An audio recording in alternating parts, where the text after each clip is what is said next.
এই কেইদিন যে বতৰটো ইমান বেছি সাংঘাতিক হৈছে নে বাৰু আপোনালোকে চাবচোন ৰাতি হলে অকমান ঠাণ্ডা যেন লাগে হয়নে আৰু পুৱা ৰাতি অকমান ঠাণ্ডা লাগে আৰু যেতিয়া ৰাতি পুৱাই দিনটো আৰম্ভণি হয় ইমান ৰ'দ দিয়ে আৰু সেই ৰ'দত যদি আপুনি অকমান সময় থিয় হৈ থাকে মূৰটো একদম বিষাব ধৰে কেতিয়াবা ভাব হয় সূৰ্যটো কিজানিবা ওচৰলৈ নামি আহিব ধৰিছে যিহে দিনকাল পৰিছে হ'বও পাৰে নহয়নে বাৰু মানে ৰ'দত একেবাৰে বাহিৰত ওলাব মনেই নাযায় আৰু এনেকুৱা বতৰত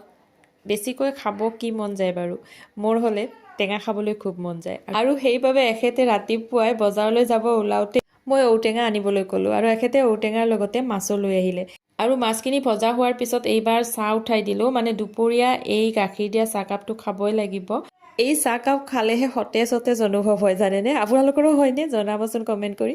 এনেকুৱা কোমল ঔটেঙাবোৰ কাটিব সুবিধা হয় নহ'লে যেতিয়া পুৰত হয় ঔটেঙাটো কাটিব খুব বেছি কষ্টকৰ হয় আচলতে আৰু এইটো যিহেতুকে কোমল মোৰ কাটোতে একেবাৰে অসুবিধা হোৱা নাই ঔটেঙাৰ টক কৰি খায়ো ভাল লাগে কিন্তু আজি যিহেতুকে মাছ আনিলে গতিকে ভাবিছোঁ মাছেৰেই ৰান্ধো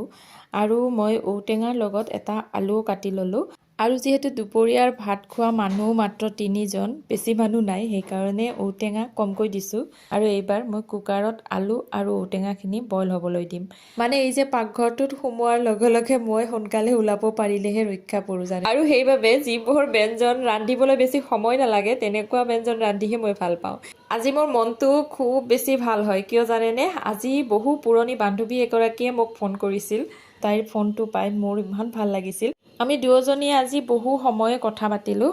এনেদৰে যেতিয়া পুৰণি বান্ধৱীবোৰক লগ পোৱা যায় কিমান যে কথা ওলাই নহয়নে আৰু কথা কৈ শেষেই নহয় ঠিক তেনেকুৱাই হৈছিলে আজি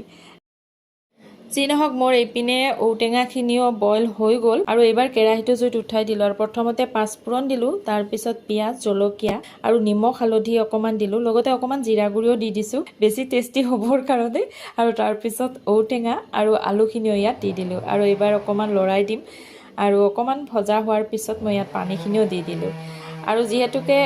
পনীয়া টাইপৰ হ'ব সেইবাবে মই ইয়াত অকণমান চাউলৰ গুড়িও দি দিছিলোঁ যাতে অকণমান গোটা হয় খাবলৈ বেছি ভাল লাগে তেতিয়া নহয়নে আৰু এইবাৰ মই মাছখিনিও ইয়াত দি দিলোঁ আৰু মোৰ ঔটেঙাৰ আঞ্জাখন একেবাৰে হ'বৰ সময়ত কেইখিলামান ধনিয়াৰ পাতো কাটি দিলোঁ আজি দুপৰীয়াৰ সময়খিনি আপোনালোকৰ লগত এনেদৰে কটালোঁ গতিকে ভিডিঅ'টো ইমানতে শেষ কৰোঁ কেনেকুৱা পালে মোৰ ভিডিঅ'টো চাই জনাবলৈ কিন্তু একেবাৰে নাপাহৰিব আকৌ আহিম আপোনালোকৰ মাজলৈ নতুন এটা ভিডিঅ' লৈ বাই বাই